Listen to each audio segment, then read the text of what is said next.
Assalamualaikum warahmatullahi wabarakatuh. Alhamdulillah, alhamdulillahilladzi anzala ala 'abdihi al-kitab wa lam yaj'al lahu 'iwajan qayyima.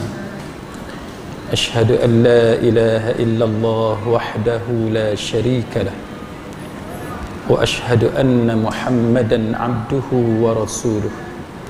Allahumma salli wa sallim ala Muhammad wa ala alihi wa sahbihi wattabi'in bi ihsanin ila yaumiddin wa ba'd. Rabbi syrah li sadri, wahai Tuhanku, lapangkanlah dadaku ini, wa yassir li amri, dan permudahkanlah urusanku, wahlul 'uqdatan min lisani, dan uraikanlah kekeluhan lidahku, yafqahu qawli, supaya mereka memahami kata-kataku ini.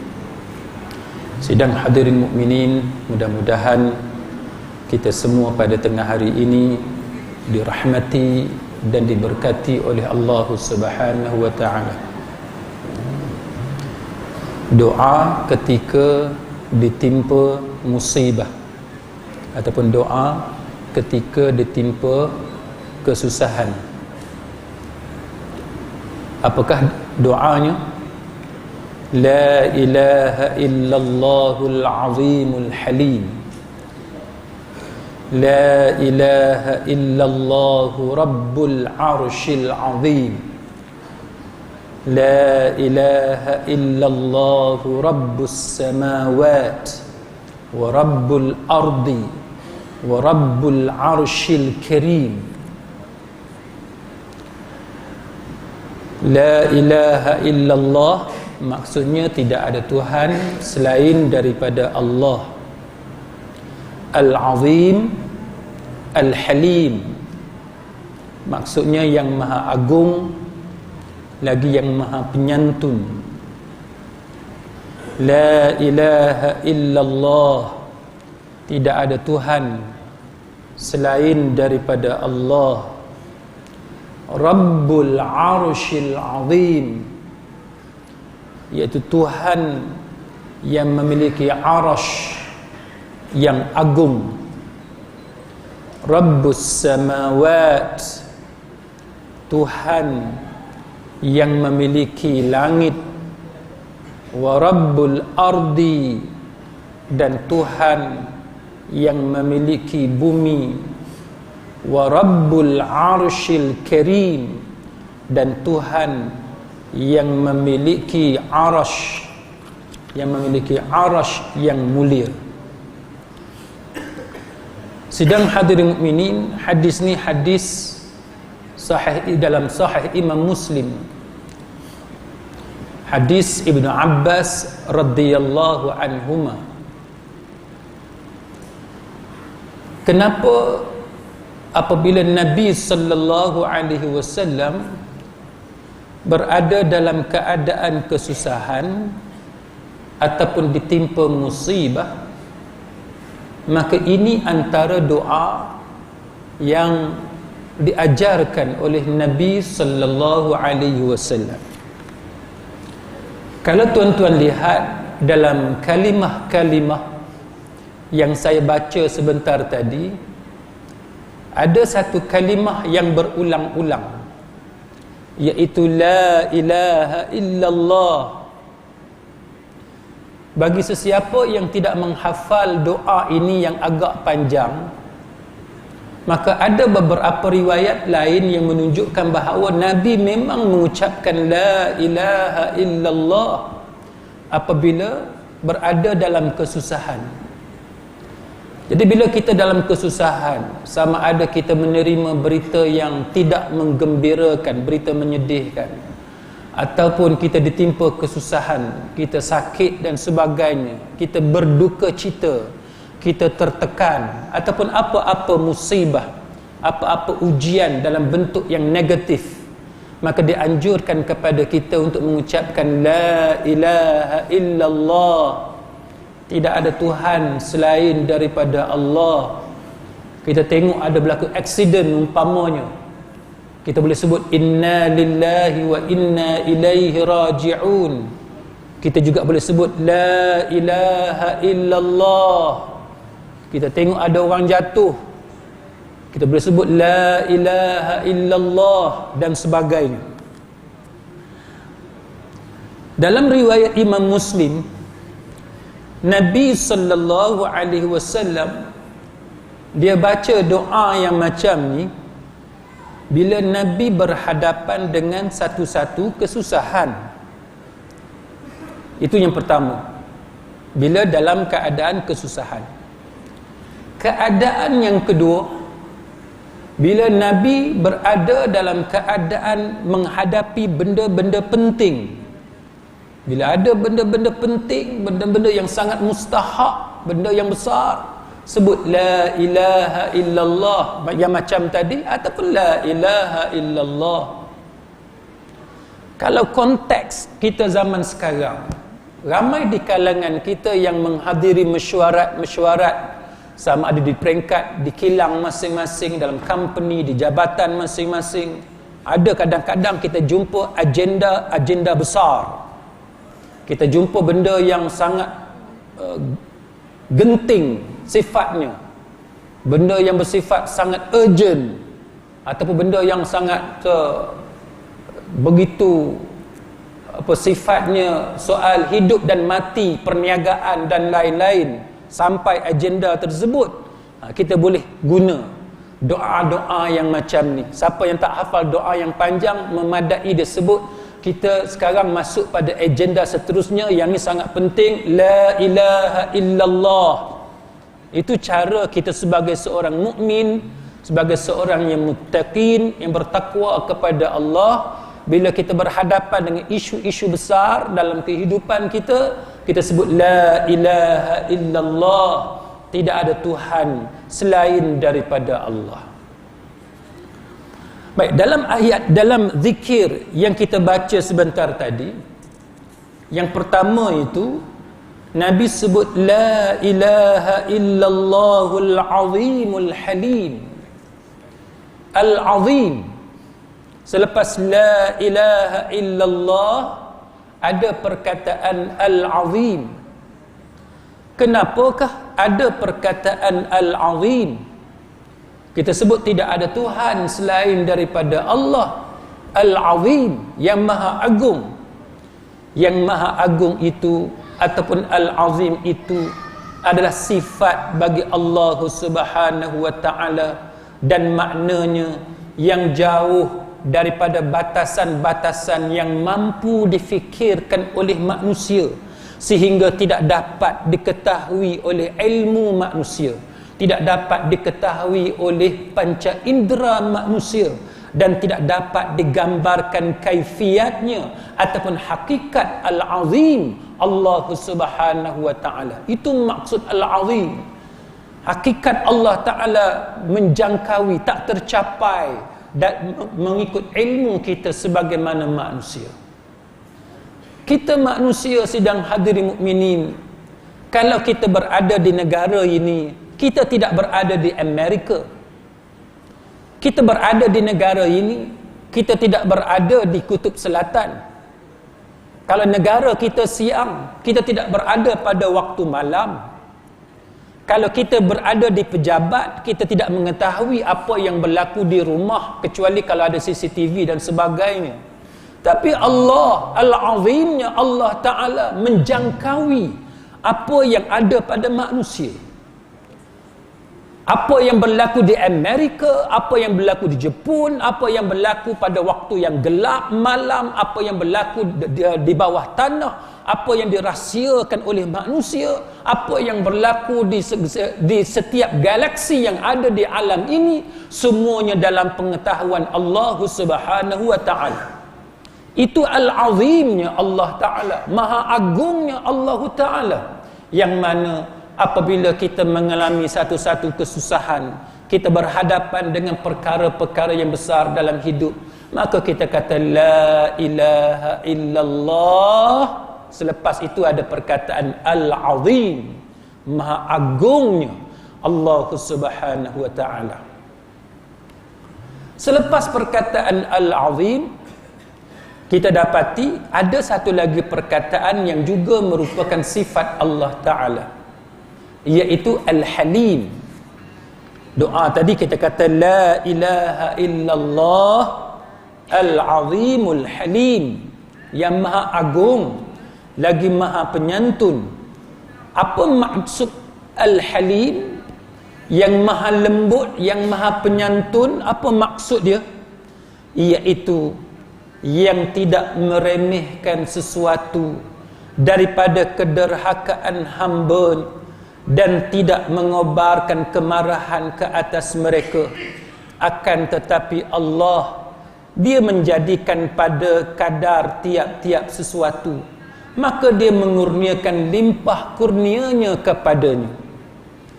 Maksudnya apa, sidang hadirin mukminin? Al-Halim, kalau manusia, Allah Ta'ala dia memberikan sifat Halim kepada manusia, tapi Halim yang ada pada manusia tidak sama dengan Al-Halim yang maha penyantun, maha lembut yang ada kepada Allah.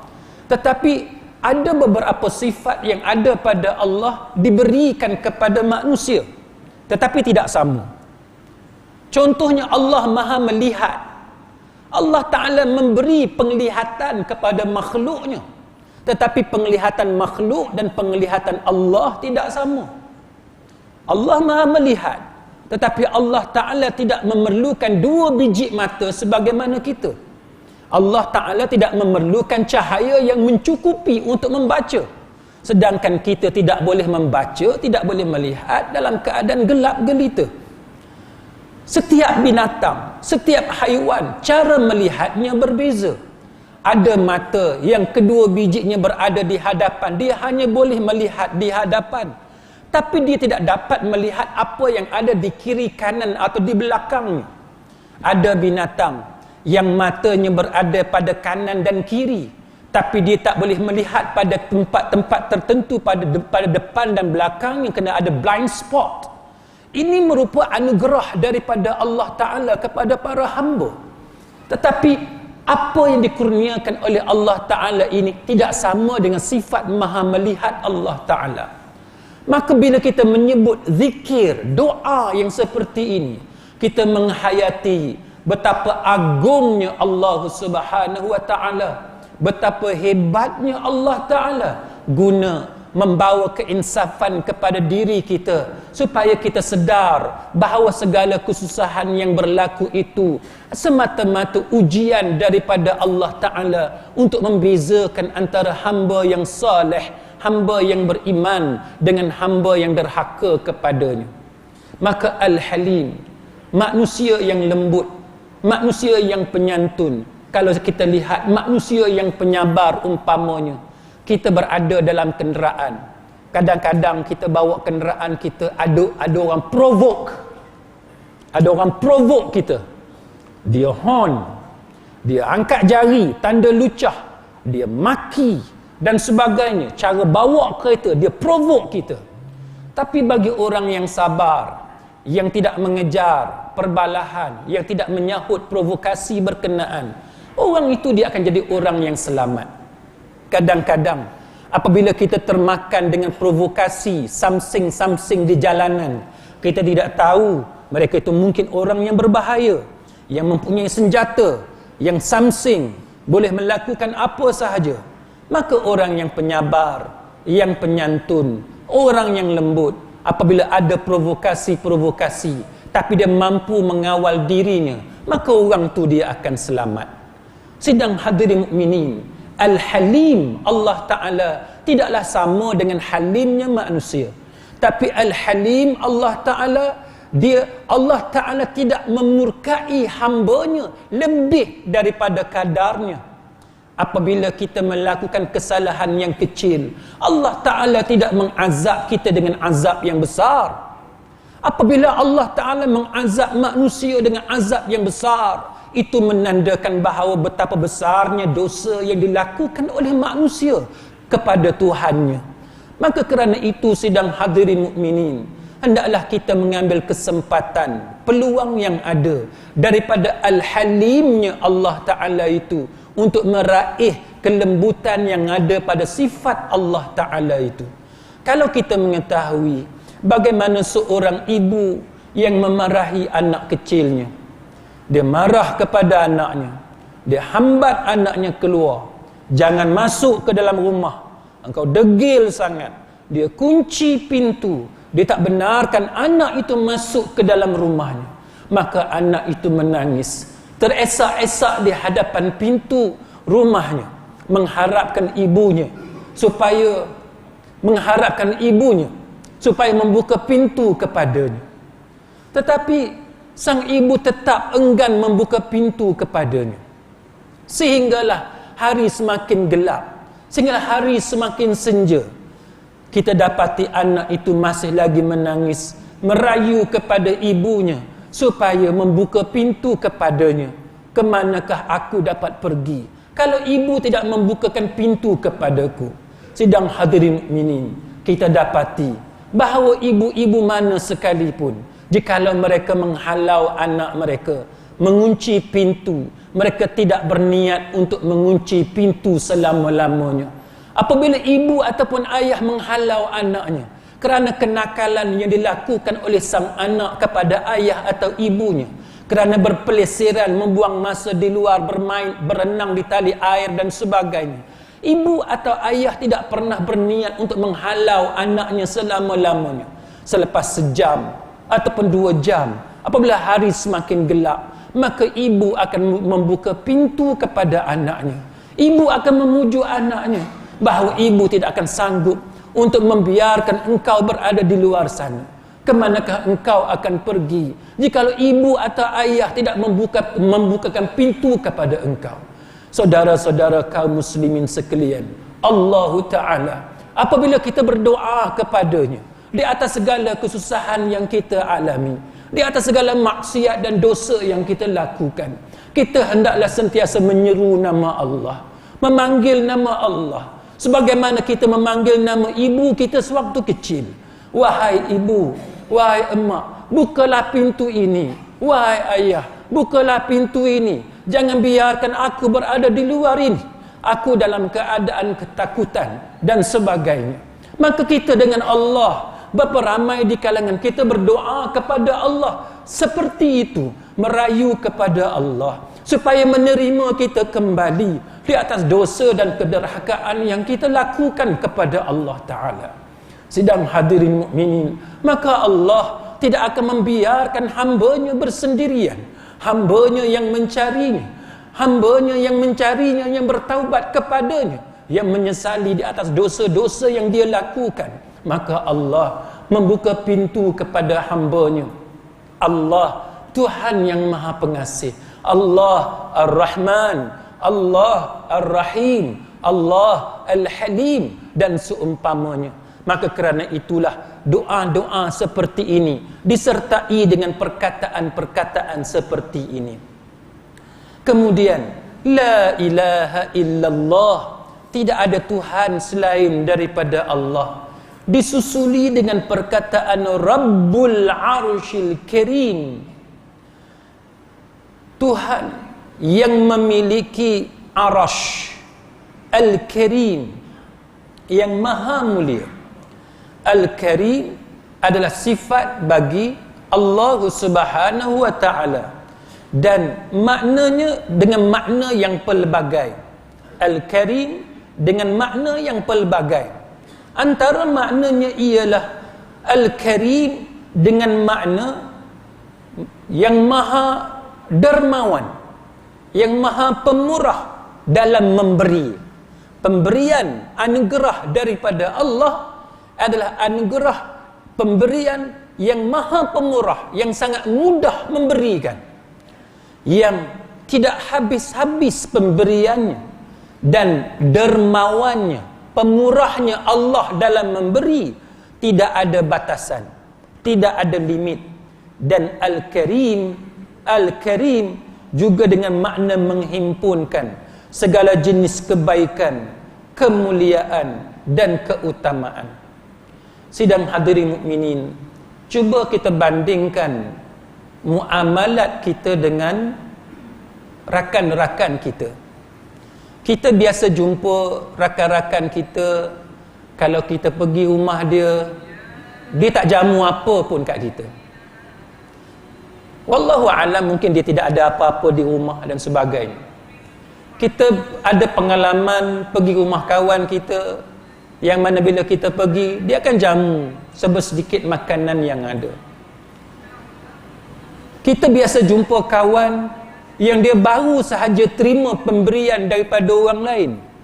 Pemberian makanan, minuman yang banyak, yang lazat, yang mahal.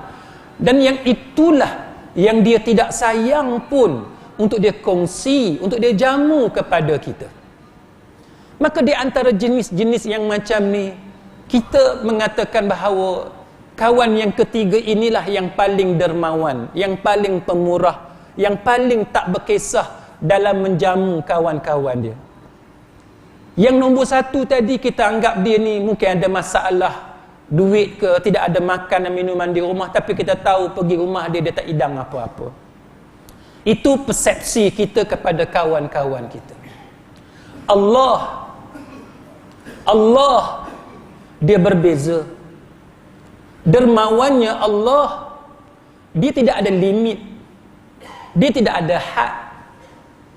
Dermawannya kita, walaupun kita jamu macam-macam kepada kawan kita, masih terbatas kepada apa yang ada di dapur.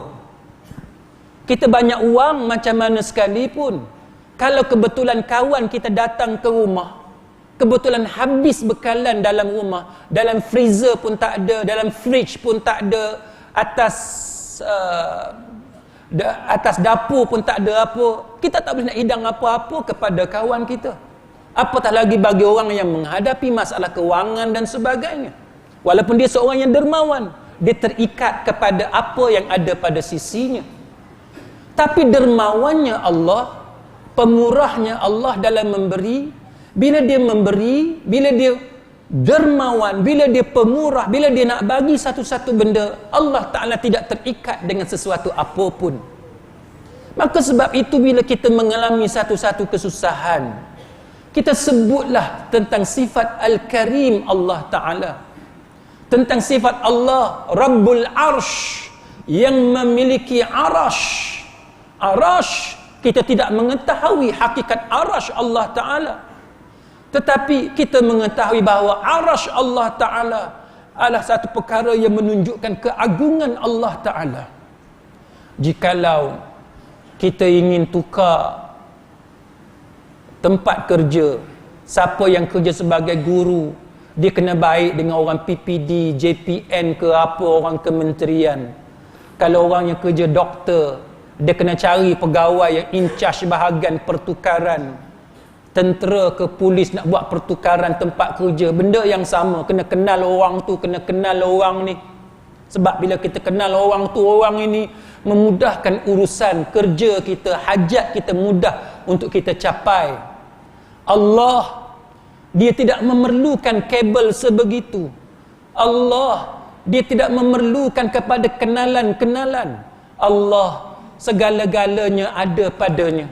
Maka apabila kita mengalami sesuatu kesusahan, maka kita sebutlah nama Allah, La ilaha illallah Rabbul Arshil Karim. Selain daripada itu, selain daripada kita menyebut tentang La ilaha illallah Rabbul Arshil Azim, selain daripada kita sebut La ilaha illallah Rabbul Arshil Karim, kita juga menyebut La ilaha illallah Rabbus samawati wa Rabbul ard. Kita menyebut bahawa Allah yang menjadi Tuhan yang memiliki langit-langit. Sidang hadirin mukminin, berapa ramai di kalangan kita yang mengalami gangguan-gangguan yang tidak diketahui, misteri. Apabila kita mengunjungi pusat-pusat rawatan moden, hospital pakar, doktor pakar sendiri tidak dapat mencari apakah punca penyakit kita. tidak dapat memberikan ubat yang berkesan untuk mengubatinya. Tetapi apabila kita menemui pakar-pakar dalam bidang yang disebut sebagai sihir, maka mereka menceritakan bahawa rumah kita dahulunya adalah tempat-tempat yang tertentu. Mereka menceritakan bahawa kita ini, keturunan kita ini ada perkara-perkara, ada makhluk-makhluk yang tertentu. Kita dapati bagaimana manusia ini kepakarannya tidaklah menyeluruh. Setiap manusia hanya terhad ilmu kepakaran mereka. Tapi Allah, Dia menguasai apa yang ada di langit dan apa yang ada di bumi. Segala makhluk yang baik, malah makhluk yang jahat, berada dalam kawalan Allah Subhanahu wa ta'ala. Maka kerana itu kita sebagai hamba, apabila kita mengalami sesuatu kesusahan, serulah nama Allah dan juga menyeru nama Allah dengan menyebut Rabbus Samawat, dengan menyebut Allah sebagai Tuhan yang memiliki, yang mentadbir langit-langit. Kerana langit-langit yang ada bukan sahaja didiami oleh makhluk-makhluk gaib, makhluk halus yang baik seperti malaikat-malaikat Allah, tetapi ia juga dipenuhi di dalamnya makhluk-makhluk yang jahat seperti syaitan dan seumpamanya, jin-jin yang jahat, syaitan-syaitan, makhluk-makhluk yang jahat, manusia-manusia yang jahat. Ada ketikanya kita mampu untuk berusaha bagi menghindari diri kita daripada mereka. Tapi ada ketikanya kita tidak mampu untuk melakukan apa-apa, berserah bulat-bulat hanya kepada Allah Ta'ala. Sidang hadirin mukminin, ada di antara pakar perubatan yang menceritakan, berkongsi pengalaman mereka kepada saya, bagaimana beberapa peristiwa yang berlaku dalam keadaan doktor sendiri sudah pun surrender, sudah pun angkat tangan, tak mampu lagi untuk meneruskan usaha bagi menyelamatkan pesakit-pesakit yang sedang mereka rawati. Ada pada ketika-ketika tertentu berlakunya miracle, berlakunya keajaiban yang kita sebut inilah anugerah daripada Allah Ta'ala, yang di luar daripada kemampuan manusia. Ada ketikanya kita melihat manusia yang mengalami pelbagai gangguan dalam kehidupannya, tetapi tiba-tiba dalam keadaan mereka tidak mendapatkan rawatan daripada sesiapa pun, hanya berserah berdoa kepada Allah. Setelah puas mendapatkan rawatan dan sebagainya, akhirnya Allah Ta'ala memberikan bantuan. Dalam keadaan ada manusia yang mengalami pelbagai masalah dalam hidup, tidak mendapat jodoh, berlaku perceraian, rumah tangga yang tunggang terbalik, berlaku perniagaan yang tidak pernah menguntungkan, kehidupan yang tidak pernah membahagiakan. Tapi dalam saat-saat yang getir seperti itu, datangnya sakinah, datangnya ketenangan daripada Allah Subhanahu wa ta'ala.